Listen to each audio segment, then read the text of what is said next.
Lors des 10 dernières secondes du discours, j'indique avec deux mains le nombre de secondes restantes. Si vous n'avez pas terminé votre présentation en 24 minutes, elle se verra arrêtée avant de passer à la période des questions. Une période des questions d'une durée maximale de 4 minutes est allouée au jury à la fin de toute la présentation. Veuillez noter que vous ne pouvez en aucun cas dévoiler le nom ou la présentation de votre ministre. On dit souvent que l'on prend soin de ceux que l'on aime. Eh bien, chez Procter & Gamble, vous aimez quotidiennement 4,6 milliards de personnes. Notre but aujourd'hui est de vous permettre d'en aimer encore plus en faisant les communautés chinoises. Il nous fait donc plaisir de vous présenter notre stratégie. Sans vous tarder de mon équipe, Valérie Chartier, Alex Jamblouin et moi-même, Laurence Retier. Commençons avec un plan de la séance. Donc, on va débuter avec une analyse situationnelle, poursuivre avec la stratégie qu'on vous propose, l'implantation et on va finir avec les mesures de contrôle. Donc, le mandat que vous nous avez posé, il était très clair. Donc, en fait, c'était orienter stratégiquement Procter & Gamble dans sa gamme de soins du visage pour conquérir le segment des populations asiatiques au Canada. Donc, on va commencer avec une analyse externe de l'industrie. Donc, pour les menaces, dans le fond, vous avez L'Oréal qui est le premier en ce moment sur le marché avec des parts de marché de 18 %. La concurrence, elle est très féroce et elle est très présente et ils vont beaucoup sur les innovations. Les opportunités que vous pouvez aller chercher pour justement contrer les menaces de l'industrie. Donc, vous avez les communautés ethniques, donc entre autres les Asiatiques, qui sont de plus en plus présents en Amérique du Nord. Donc, avec la mondialisation, il y a de plus en plus d'ethnies qui viennent en Amérique du Nord, dont les Asiatiques. Aussi, le soin du visage, dans le fond, c'est un segment qui est très prometteur, qui est en forte croissance. Le soin du visage était de 77 % des produits des soins de la peau. Donc, c'est une belle opportunité ici que vous pouvez aller prendre. Les crèmes épilatoires, dans le fond, les crèmes, il y a eu une tendance assez forte sur les crèmes en ce moment. Donc, c'est une tendance aussi que vous pourrez aller chercher pour venir contrer les menaces où vous pourrez aller faire beaucoup d'innovations. Au niveau des forces, eh bien, c'est sûr qu'il y a la réputation de la compagnie. Vous êtes un gros joueur sur le marché, vous avez des relations d'affaires qui sont très intéressantes. Vous avez également des employés qui sont dévoués et puis qui sont passionnés par le travail qu'ils font. Et donc, vous allez pouvoir utiliser ça comme un levier pour aller porter les innovations que l'on propose. Vous avez également une excellente capacité de financement vu la grosseur de l'entreprise. De notre côté, au niveau des défis, il y a une lourdeur hiérarchique, c'est-à-dire que parfois les décisions peuvent être longues à être effectuées, donc les innovations peuvent être plus difficiles à amener sur le marché. Il y a également l'étendue de la gamme, c'est-à-dire que souvent vous marchez par acquisition, vous avez plusieurs produits et donc ça devient de plus en plus difficile d'avoir des espaces sur les étagères puisque vous en possédez déjà une bonne partie. Donc, nos considérations, en prenant en considération l'environnement externe et interne de l'entreprise, eh bien, on en a conclu qu'il était important de voir qu'est-ce qu'était Procter & Gamble. Donc, en fait, c'est vraiment une compagnie qui désire rester leader sur le marché, qui désire le devenir sur les marchés où elle n'est pas présente de manière majoritaire, mais également une compagnie dont la force principale est les employés. Donc, vraiment d'aller miser là-dessus pour aller chercher un développement et aller chercher des consommateurs qu'on va pouvoir suivre tout au long de leur vie, c'est-à-dire des consommateurs qui vont pouvoir utiliser un produit Procter & Gamble, mais qui va avoir plaisir à découvrir les autres produits que la compagnie peut lui offrir. Donc, si on y va avec les tendances, un bref aperçu de ce que vous nous avez mentionné. Donc, si on regarde les soins hydratants, donc 2,2 millions de dollars pour le chiffre d'affaires. Ensuite, les soins nettoyants qui viennent en deuxième avec 166 millions. Pardon. Et les soins épilatoires de 6 millions. Si on y va pour la croissance, donc pour voir les hydratants, donc une croissance de 2 %, également pour les nettoyants, une croissance de 2 % et pour les soins épilatoires de 188 %.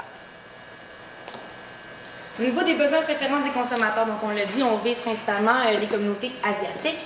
Bien, on peut voir que ces personnes-là sont partiellement américanisées. Par contre, elles désirent avoir une expérience occidentale à saveur orientale, c'est-à-dire qu'elles désirent se sentir comprises dans leur culture mère. Et puis, elles désirent avoir un teint radieux. Les agents blanchissants ont une partie très importante dans les cosmétiques dans ces communautés ethniques-là, particulièrement en Asie où l'hydroquinone est une molécule qui est très utilisée. Donc, cette molécule-là, en fait, est même même plutôt mitigée parce qu'elle peut être dommageable pour la peau, même provoquer le cancer. Malgré tout, elle n'est pas réglementée là-bas et les gens continuent à la consommer de manière effarante. Et donc, on peut voir à quel point c'est important pour eux d'avoir vraiment des propriétés blanchissantes dans leurs produits. De plus, ces personnes-là désirent investir aussi sur les soins d'usage et puis perçoivent un traitement de la peau en plusieurs étapes comme étant une bonne chose. Elles désirent prendre le temps de prendre soin d'elle.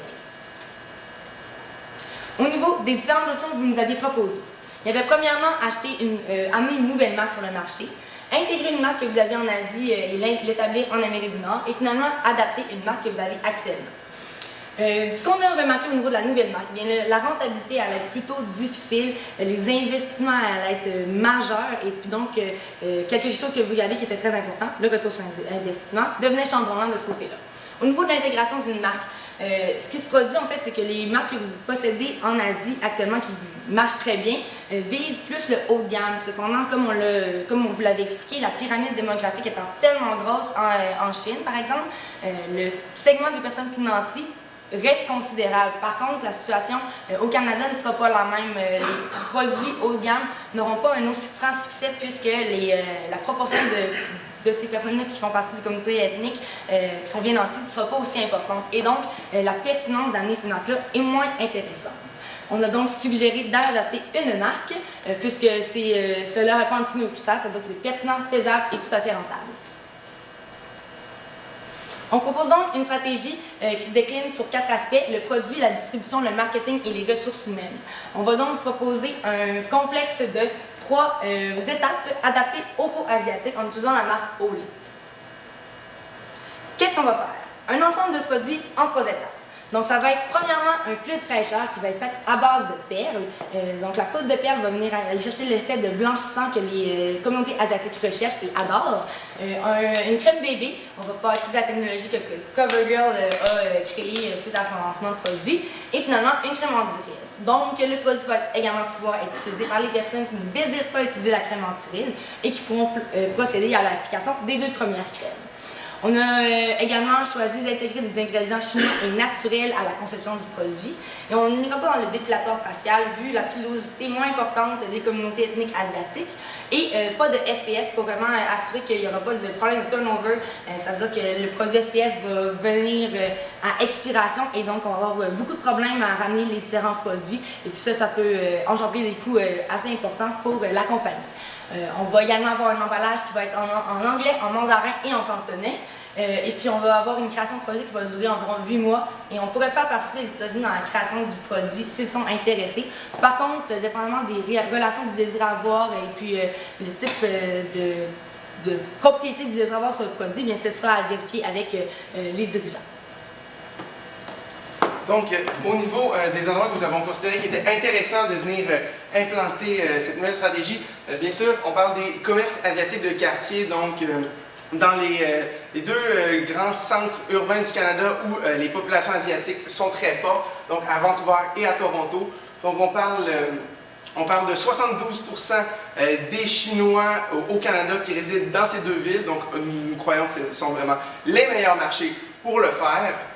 Au niveau donc, ils ont les habitudes d'aller dans leurs petits détaillants, mais aussi dans de plus grands détaillants. Donc, nous avons vu qu'il serait intéressant de faire le partenariat à ce niveau avec Shoppers Drug Mart, donc pour leur permettre une accessibilité aux produits et vraiment qu'ils puissent aussi, s'ils le désirent, avoir des conseils au niveau de son utilisation. Au niveau du marketing, donc au niveau de notre comment, donc on veut avoir une forte présence sur Internet. Comme on l'a vu à travers les statistiques, on parle de 80% des gens d'origine chinoise au Canada qui utilisent Internet à la maison et on parle de 2,4 heures par jour. Donc c'est quelque chose qui est assez énorme, ils passent beaucoup de temps sur Internet, donc c'est intéressant à le prendre.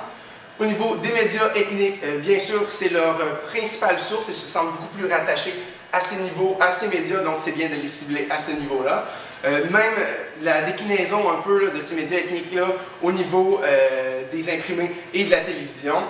Et il serait aussi intéressant d'aller chercher un petit parallèle avec le Nouvel An chinois et la fête des lanternes qui vient clore le Nouvel An chinois. Donc ce sont 2 fêtes qui sont vraiment grandement célébrées par la diaspora chinoise partout dans le monde.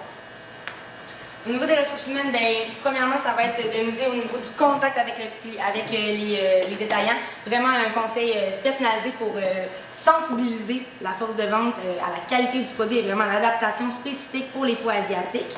Et puis, à long terme, peut-être aller chercher un poste pour la compagnie comme directeur des marchés émergents pour s'assurer de toujours prendre le mieux de ces opportunités-là et ne pas se faire devancer par la concurrence. Donc, si on y va concrètement sous forme d'une carte stratégique pour vraiment vous faire un résumé de notre stratégie. Donc, sur le point de vue ressources humaines, donc vraiment sur le plancher, formation et compétences. Donc, on vient créer un nouveau produit. De cela, pour les processus internes, donc ce que ça va engendrer, ça va être beaucoup de recherche et développement pour venir développer le produit, dans le fond, pour venir l'adapter aux communautés asiatiques. Par la suite aussi, on va optimiser les équipements que vous avez déjà, donc les équipements de Olay, puis vous avez aussi des équipements de votre marque de CoverGirl. Dans le fond, on va venir les joindre ensemble, donc avec la BB Cream. Donc vous allez pouvoir optimiser et venir diminuer vos coûts à ce niveau-là. Ensuite, au côté client, donc ça va vous permettre d'aller chercher des nouveaux clients, donc d'aller augmenter vos ventes également, de renforcer votre image de marque auprès de clients supplémentaires et de vous rendre plus accessible aussi à ces communautés-là. Et en bout de ligne, effectivement, pour le financier, ça va être d'augmenter vos ventes, d'augmenter les ventes, dans le fond, d'avoir une marque rentable, augmenter les ventes d'Olay et par le fait même, augmenter les ventes de P&G. On propose donc une implantation sur 3 étapes. Premièrement, la distribution, le marketing, et on finit encore une fois avec les ressources humaines. Alors en fait, au niveau de Shoppers Drug Mart et des petits détaillants, on va y aller avec une distribution non pas sur l'étagère, mais avec des clip strips et puis différents supports à étagère pour assurer en fait une distribution la plus répandue du produit possible. Donc certains magasins sont un peu plus petits, donc avoir le produit et enlever un autre produit pour mettre cette crème-là pourrait être moins avantageux et donc on veut vraiment s'assurer une disponibilité accrue. On n'a également pas besoin d'investir dans le réaménagement des espaces actuels et donc encore une fois, c'est très avantageux pour la compagnie. Au niveau des petits détaillants et quartiers chinois, donc, on parle ici, c'est important de viser une relation à long terme. Donc, c'est toujours une relation qu'on veut avoir avec ce seront de nouveaux partenaires. Donc, pour eux aussi, culturellement, c'est très important. Donc, on parle aussi beaucoup de confiance et de respect de l'autre. Donc, c'est de bâtir la relation à ce niveau-là pour vraiment, de plus, ils pourraient nous servir, ils vont être nos yeux sur le terrain aussi pour savoir comment performe notre nouveau produit. De plus, on veut une approche personnalisée. Oui, c'est intéressant d'y aller avec, selon leurs valeurs, leur culture, c'est primordial, mais aussi selon la situation géographique, selon la grosseur du magasin. Donc, vraiment leur offrir une approche qui serait vraiment taillée sur mesure pour leurs besoins, pour vraiment maximiser ce qu'on veut leur offrir. Ensuite, au niveau, justement, pour les approcher, on parle vraiment de faire de la formation de représentants qui seraient eux-mêmes canadiens-chinois. Donc, très important qu'ils puissent parler cantonais ou mandarin, dépendamment de la zone où est-ce qu'on va les envoyer. Et justement, ça va aller dans cette lignée-là de respect culturel, de confiance et de respect un à l'autre. Ça va faciliter la prise de contact et l'établissement de la relation. Donc, au niveau marketing, nous voulions aller vraiment avec un thème qui était l'harmonie. Donc, c'est quelque chose qui est assez cher aux communautés asiatiques et c'est quelque chose qui se marie bien avec les produits de soins pour le visage. Donc, encore une fois, c'est très important, l'importance de la langue. Donc, souvent, les consommateurs parlaient qu'ils ne se sentaient pas visés par les efforts marketing. Nous trouvons que c'est vraiment c'est très possiblement parce qu'ils ne sont pas touchés parce qu'il n'y a pas de publicité, il n'y a pas d'affichage qui est fait dans leur langue maternelle, donc le mandarin ou le cantonais, dépendamment. Donc, à travers toutes nos démarches, nous trouvons important d'inclure l'utilisation des langues. Au niveau d'Internet, donc cette très forte présence, on vous propose de lancer un microsite donc, qui va venir vraiment faire une bonne base pour avoir soit donner l'information sur le produit, informer sur le fait que c'est une gamme de produits unique pour une clientèle qui est assez unique. Donc, les femmes chinoises ont une peau différente et elles ont des désirs différents au niveau des soins du visage. Donc, ça serait intéressant à ce niveau-là. De plus, vu que il y a une forte présence et une forte utilisation d'Internet, c'est vraiment intéressant d'y jumeler un petit blog qui serait animé par une rédactrice qu'il faudrait engager bien sûr à l'externe, mais bien au fait des réalités canadiennes chinoises et qui nous permettrait de donner conseils beauté, donner de l'information sur les nouvelles tendances, vraiment d'y aller là, pour une information, vraiment être une source, vraiment être un point d'ancrage, donc vraiment donner de la puissance à cette nouvelle marque Olay. Au niveau du groupe, on pourrait faire aussi un groupe Facebook rapidement, donc pour favoriser une interaction, là, si on parle des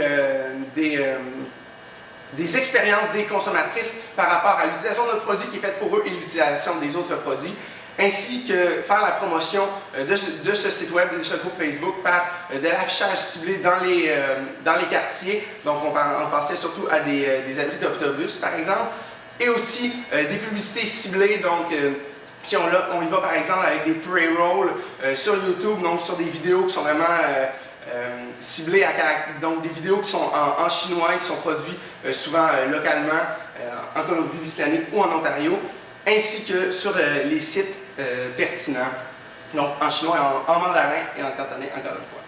Au niveau de la télévision, donc nous avons ciblé les deux grandes chaînes de télévision que nous avons accès au Canada. Donc on a Fairchild TV qui propose surtout du contenu en cantonais et Talent Vision qui est surtout en mandarin. Au niveau du, on parle des spots de 30 secondes. Au niveau du porte-parole, nous trouvions intéressant d'aller chercher d'anciennes gagnantes de Miss chinoise Vancouver ou Toronto, comme Bernice Liu ou Linda Chong, qui sont elles-mêmes devenues des actrices très populaires et très connues au Canada, en Chine et à travers le monde. Donc, nous parlions aussi de publicité dans les journaux, donc d'affichage. La plupart des revues spécialisées proviennent directement de Chine, donc il ne serait pas vraiment possible de faire la publicité à ce niveau. Donc, nous trouvons intéressant de cibler les journaux dans les sections santé, mode de vie et surtout les éditions du week-end. De plus, malheureusement, nous n'avons pas la même version du PowerPoint. Au niveau ce que je vous parlais des fêtes du Nouvel An et de la fête des lanternes, nous trouvons intéressant d'aller chercher un partenariat avec les organisateurs d'événements majeurs dans les grands centres urbains où la diaspora est très présente. Au niveau des ressources humaines, eh bien, ça va être vraiment d'ajouter ce produit-là aux formations Olay qui vont être disponibles pour les représentants de Shoppers Drug Mart et des autres commerces. Puis dans les prochains 8 mois, lorsque le produit va être disponible et créé, ça va en faire des démonstrations évidemment. Au niveau de votre équipe de représentants, eh bien, ça va être un travail qui va être très crucial vu la disparité entre les différents commerces dans les quartiers asiatiques et donc vraiment d'établir une belle relation. Ça va être encore une fois d'aller sensibiliser la force de représentation à l'importance qu'ils vont avoir dans le succès du lancement de ce produit-là. Puis encore une fois, à long terme, l'ajout de quelqu'un qui peut être en charge de cette division. On nous a également demandé, Estée Lauder tente de percer le marché asiatique. Est-ce une menace? Comment devons-nous réagir? Quels sont leurs points forts, leurs points faibles? Eh bien, ils ont visé la population bien nantie. Comme on l'a expliqué au début, on ne vous suggère pas de vous lancer dans le haut de gamme, tout simplement pour des raisons bien simples. Le bassin de consommateurs n'est pas suffisant pour assurer une rentabilité face à ces projets-là. Également, eux, ils ont décidé d'intégrer des ingrédients chinois. Une très bonne idée qui, évidemment, a été intégrée à votre produit que vous allez offrir, la distribution limitée. De par le fait que les marchés asiatiques ont tendance à avoir une forte menace au niveau de la copie de produits, eh bien, une distribution limitée d'un produit haut de gamme est évidemment conseillée. Par contre, puisque la réalité canadienne est très différente et puis qu'on va aller chercher la masse dans le moyen de gamme, ce n'est pas nécessaire d'avoir une distribution aussi pointue qui pourrait en fait juste réduire l'accessibilité aux produits. Les étiquettes en anglais seulement. En Asie, c'est très important, si on veut, c'est très bien vu d'avoir un peu d'Occident à la maison. Par contre, puisque nous, on veut au contraire montrer aux gens que les produits occidentaux peuvent avoir une saveur orientale, eh bien, nous, on juge excessivement important d'avoir l'emballage en anglais, évidemment, mais aussi en cantonais et en mandarin, les deux langues qui seront le plus parlées. Et les produits blanchissants, évidemment, c'est encore une fois très important et on vous suggère, comme on l'a mentionné précédemment, la base à poudre de perles. Donc, c'est vraiment de faire simplement la différence entre le marché asiatique et puis la communauté asiatique, qui sont deux réalités totalement différentes. Et puisque nous, on a décidé de viser vraiment la communauté asiatique, c'est pourquoi on intègre de cette manière la stratégie Estée Lauder. Les descriptions des tâches à court terme. Donc, en fait, les prochaines étapes, dès demain, qu'est-ce qui se passe? Ça va être évidemment de faire, encore une fois, le PowerPoint est différent, de faire une recherche, une étude de marché, évidemment, pour vraiment solidifier les bases. La compagnie est très chiffrée, donc c'est sûr qu'il faut assurer que vous puissiez offrir à vos supérieurs des chiffres béton. Par la suite, ça va être de bâtir la demande d'investissement à l'équipe de Olé pour le développement du produit. Et puis là, s'en suivra le travail de recherche et développement. À moyen terme, par la suite, il va y avoir le développement de la stratégie marketing, la création des différents stands, puis des clips que vous allez pouvoir effectuer chez les détaillants, mais également d'aller sensibiliser les gens, de créer la formation auprès de l'équipe de RSO, puis d'aller rencontrer les gens chez Shoppers Drug Mart pour leur expliquer le projet. Donc, si on y va avec un échéancier de notre stratégie, donc on va commencer par la recherche et développement. Donc, ça commence dès demain de faire les recherches pour justement adapter les produits, faire des produits au lait adaptés aux communautés asiatiques. Donc, en fait, la recherche et développement, comme vous pouvez voir, les flèches continuent. Donc, ça va être de commencer la recherche et développement dès demain, mais de toujours la continuer, même si vous continuez le processus, vous faites le marketing et la mise en marché. Ensuite, le marketing, on vise un boom de 5 mois, mais comme vous pouvez le voir, on continue quand même là, pour toujours mousser la demande de vos produits. Le marketing va commencer au mois de septembre prochain, donc 2013, plus ensuite une promotion qui va être au mois de janvier 2014, qui va être pour, dans le fond, septembre pour les fêtes, pour aller chercher là, le maximum de clientèle justement pour le temps des fêtes, parce qu'on sait que c'est un temps très lucratif. Et par la suite, une promotion pour janvier pour le Nouvel An chinois. La mise en marché va commencer au mois de novembre également pour le temps des fêtes. Et par la suite, pour le Nouvel An chinois, ça va déjà être arrivé. Il va juste avoir le marketing qui va venir rehausser un petit peu là, les ventes à ce niveau-là. Pour les mesures de contrôle, donc en fait qu'on reprend la carte stratégique qu'on avait prise. Donc, pour l'augmentation des ventes, on va aller vérifier le nombre de ventes, donc l'augmentation, le pourcentage qu'on est allé chercher. Pour les nouveaux clients, on va aller voir notre banque de données. Dans le fond, ça va être d'inscrire les clients qui sont nouveaux dans votre base de données à vous et de venir calculer justement combien vous êtes allé chercher. Par la suite, l'optimisation des équipements. Donc, on va aller voir la répartition des coûts effectivement que vous avez réussi à faire avec l'équipement que vous aviez déjà présent, qui vont être répartis sur divers produits. Donc, ça vient vous diminuer vos coûts fixes à ce niveau-là. Ensuite, pour les nouveaux produits, donc ça va être de vérifier s'il y a des retours. Donc, avec le service à la clientèle, s'il y a certaines insatisfactions, s'il y a des complications face aux produits. Donc, ça va être de regarder à ce niveau-là qu'est-ce qu'on peut aller voir. Aussi également, dans les différents objectifs que l'on a donnés, eh bien, on va avoir Olé avec un index de 120 contre l'année précédente à la première année de lancement. On va également avoir une augmentation des noces qui va être supérieure à votre augmentation de volume puisque c'est un critère sur le quoi vous êtes évalué, puis également la fréquence de livraison chez les différents détaillants. On nous a également demandé quels sont les risques principaux. Bien, votre risque principal, c'est le rejet de la communauté, par la communauté asiatique de votre produit. Comment faire pour atténuer ce risque-là?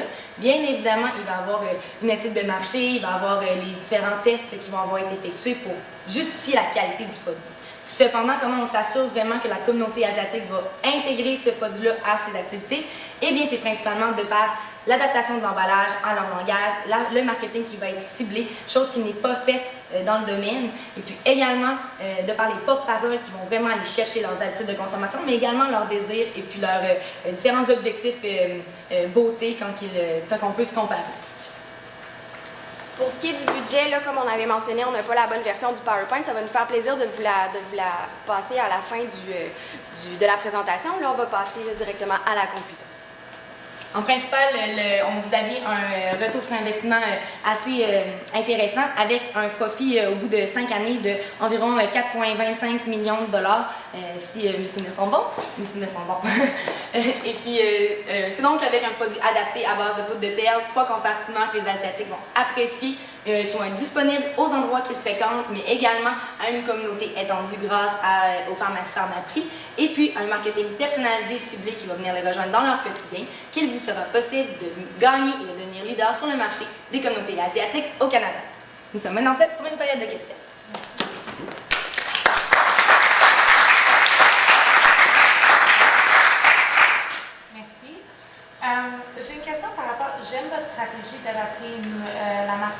sur le marché canadien.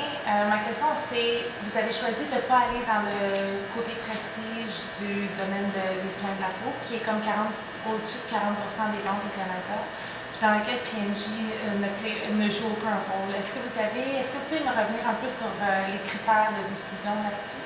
Ben, en regardant les chiffres qu'il y avait dans l'analyse, ça montrait que la croissance de ces segments-là était, au niveau du visage, n'était pas particulièrement importante. Il y avait 77% qui étaient faites avec les cosmétiques de masse, si on veut, les crèmes de masse. Donc 30% qui étaient liés plus au marketing de prestige. Puis en liant ça au fait qu'on visait vraiment les communautés asiatiques qui étaient rendues au Canada, ben, on jugeait beaucoup plus pertinent dans le moyen gamme. Puis, vous avez parlé un peu de l'idée d'ajouter des ingrédients asiatiques, la poudre de pelon, tout ça. Vous ne pensez pas qu'il y a peut-être un risque de cannibalisme avec les marques existantes, avec les produits existants de Olay? Bon, en fait, si on vise principalement une crème bébé, les teintes également vont être différentes. Et donc, les personnes qui vont désirer utiliser la crème bébé au lait pour les peaux de teintes différentes ne seront pas attirées par les produits qu'on offre présentement, puisque principalement la couleur ne va pas fonctionner. D'accord, merci. En ce qui a trait à la distribution, Olay est un produit de masse qui est disponible par exemple chez Walmart, Shoppers et tout ça. Pourquoi seulement rendre le produit disponible seulement chez Pharmaprix et des petits détaillants chinois? J'aimais l'idée des détaillants chinois. Pourquoi pas, par exemple, d'autres gros détaillants comme Walmart ou Loblaws ou Jean Coutu qui peuvent aussi attirer les clients asiatiques? Ben, donc, nous avons pensé comme si c'était un produit qui était vraiment spécifique. Donc, on parle vraiment de même l'emballage est dans une autre langue que les gens ne sont pas habitués de voir. Et nous voyons qu'en ciblant cette façon-là, donc de cette façon, on ne venait pas perdre de l'argent au niveau d'avoir des produits qui resteraient sur les stocks beaucoup trop longtemps et qu'on aurait de la visibilité pour peut-être juste une petite fraction de l'achalandage de ces magasins-là. Puis de plus, vu que Shoppers Drug Mart est bien établi pour être un conseiller beauté, ça devenait beaucoup plus pertinent d'avoir un produit spécifique qui était à distribution plus limitée à cet endroit-là plutôt qu'aller dans des grandes surfaces différentes. Mais un prix semblable aux autres produits qui sont de la gamme Olay présentement. Oui, en fait, là, dans le fond, on ne l'avait pas vu dans le budget, mais on avait fait une fourchette de prix en fait de 15,99 jusqu'à 19,99 environ là, pour justement être dans le moyen de gamme et garder un peu le prestige justement de Olay. D'accord. Pour vous, c'est très bien. Merci beaucoup. Merci beaucoup. Merci.